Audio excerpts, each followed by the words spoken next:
Hello, juniors, and welcome to this super random YouTube video that I'm forcing you guys to watch. Um, I just wanted to make this because the past week has been super weird for me. I know it's been incredibly weird for you guys. It's been weird for everyone. And communicating with you guys just through Canvas is just not great. You guys have done an awesome job of submitting all the little assignments and whatnot. But going forward, especially since it looks like we're going to be out of school for longer than just this upcoming week, I'll probably be making more of these types of videos. And who knows, maybe we'll also get to hang out on Google Hangouts at some point. Just to have some interaction, face-to-face interaction, because this is very weird and depressing and not ideal for anyone, but I hope you guys are hanging in there. Hope you guys are doing okay, as best as you can. Yeah, mostly I just wanted to make this little video to explain our final project for realism. We have reached the end of our unit on realism. Unfortunately, did not get a chance to talk to you guys about the end of Mercy in person, which sucked, but I am looking through your discussion board posts this weekend, and you guys have some really awesome ideas, and I appreciate you sharing those and interacting with each other. That was great. But yeah, anyway, I just want to explain some of the prompts we have for our realism essay, explain the timeline and how we'll make this work, because ordinarily I would give you, a week in class to work on this, which will kind of replicate, but I'll explain. Don't worry, I'll get to that. But first, let me just explain how this essay will work. So I came up with a few prompts, which you can pick from, of course, but you can always choose or come up with one on your own if those are not interesting to you. And this is something that we call a synthesis essay, and the idea is that when you come up with an argument, you come up with an idea, you don't necessarily want to organize all your thoughts by text.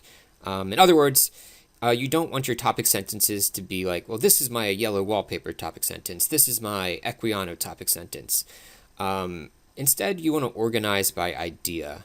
And regardless of which prompt you choose, there will be some outside research that you're going to do. So you really just want to have a seamless integration of ideas into each paragraph and not be thinking in sort of the simple way of like I said, let me organize by text here. There's a chance that it might work out that way, but your topic sentences should reflect some larger idea, some larger argument, and shouldn't just be, in a Mercy, we see blah, blah, blah. It should be not focused on an individual text in your topic sentence.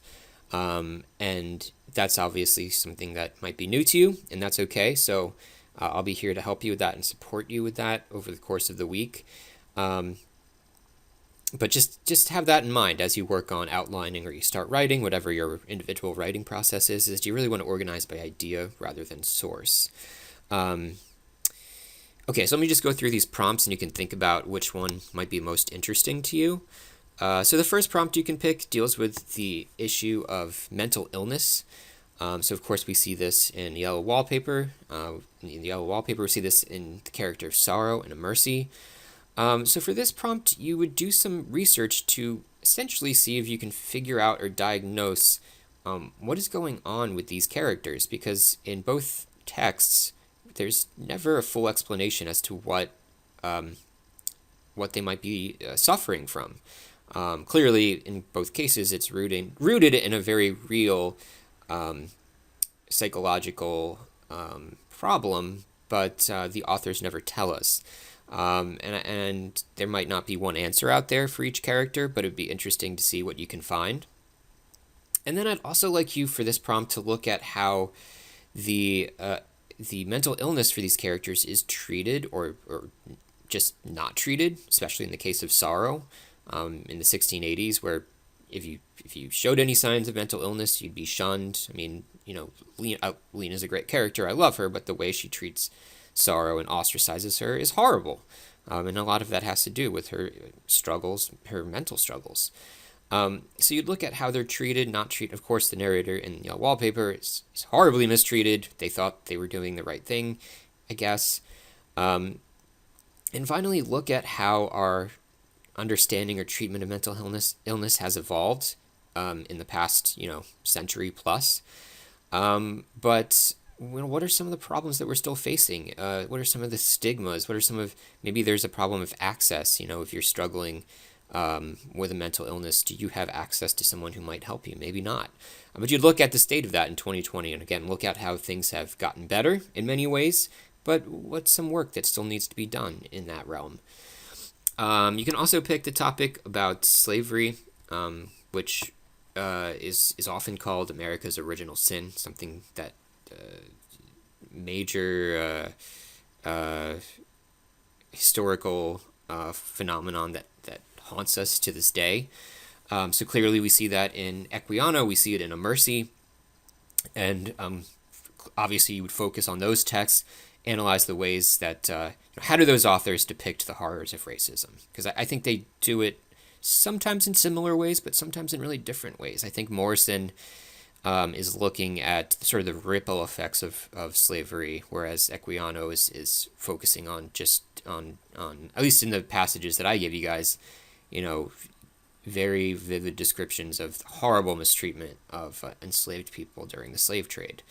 But also for this prompt, I'd like you to look at how the ripple effects of slavery have continued well past the end, quote unquote, end of slavery, the 13th Amendment, into the 20th century, into the 21st century.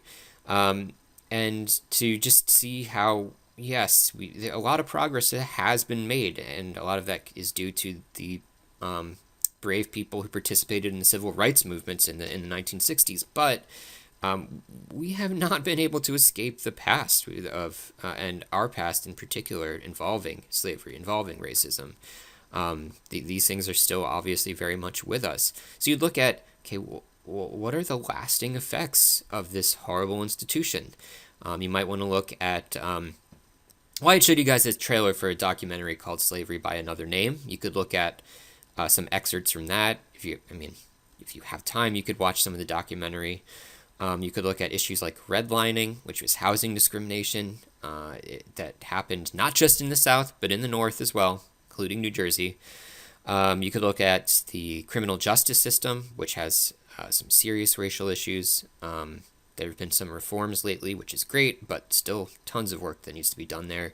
And if you choose this topic, like I said before, you'd be doing outside research for any of these prompts, but some things you might want to look at, Slavery by Another Name. There's a really good documentary, really hard to watch, very powerful, called The 13th on Netflix. There's also a book by Michelle Alexander called The New Jim Crow, which looks at how the criminal justice system and the war on drugs has extended certain Jim Crow policies in really shocking ways. So you could pick that topic. You could also write about the institutions versus the individual.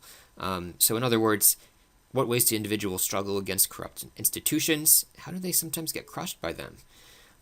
So for this, I really like you to focus on Yellow Wallpaper and A Mercy. You could obviously talk about Equiano here as well. But I think the contrast there is interesting because in the Yellow Wallpaper, the medical field it's well-meaning. It's just so, at the time, misogynistic and in the case of this story, the patient isn't even listened to, that it ends up having really detrimental effects. And then, of course, Slavery and A Mercy, which is just meant to dehumanize and exploit.